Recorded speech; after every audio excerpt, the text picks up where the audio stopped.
Alors, bonjour à toutes et à tous, chers élèves. Aujourd'hui, on commence un nouveau chapitre très intéressant parmi les chapitres de 12e année baccalauréat, c'est les ondes mécaniques progressives. Mais avant d'entrer dans les détails, on va d'abord découvrir l'ensemble des connaissances et savoir-faire essentiels tels qu'ils sont définis dans le cadre référentiel 12e année des programmes 12e année baccalauréat. C'est exactement ce qui est attendu de vos examens nationaux. Et bien sûr, cela concerne toutes les filières SVT, PC et SM. Alors, le premier point à définir, c'est à maîtriser. Alors, le premier point à maîtriser, c'est de définir une onde mécanique et sa célérité, c'est-à-dire sa vitesse de propagation. Alors, on va voir, ou bien on va voir comme définition qu'une onde mécanique, c'est une perturbation qui se propage dans un milieu matériel. Le deuxième point, bien sûr, c'est de définir et reconnaître une onde transversale et une onde longitudinale. Alors, on va voir dans le chapitre, dans le détail, qu'une onde transversale, c'est où la perturbation est perpendiculaire à la direction de propagation, par exemple la propagation d'une onde le long d'une corde. Alors, une onde longitudinale où la perturbation est parallèle à la propagation.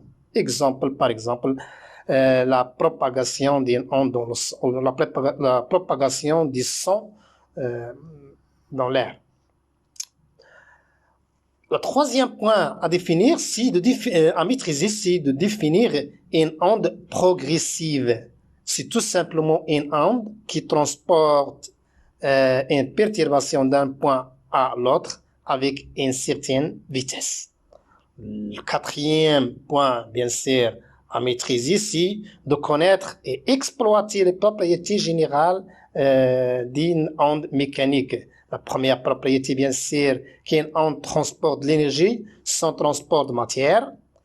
Deuxième point, c'est que les ondes peuvent réfléchir, réfracter, diffracter et interférer avec d'autres ondes.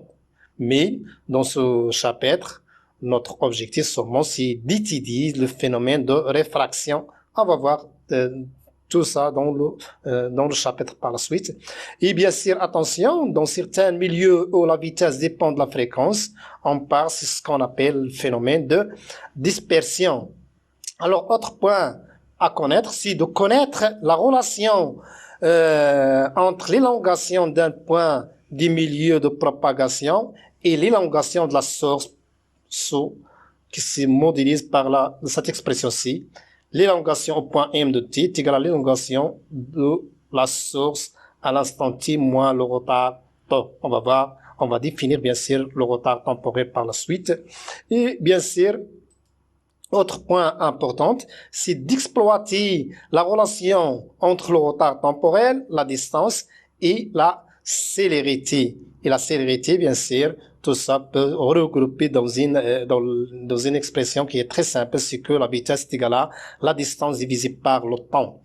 Et bien sûr, autre point intéressant, c'est d'exploiter des documents expérimentaux et des données pour déterminer graphiquement ou bien à partir des mesures la distance, le retard temporel et la célérité. Et bien sûr, le dernier point, c'est d'utiliser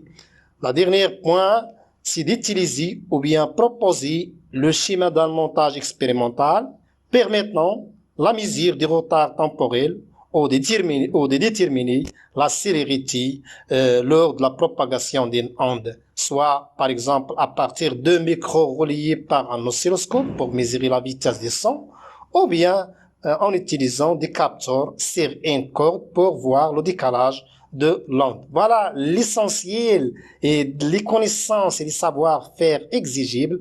On va par la suite traiter point par point dans ce chapitre. Merci.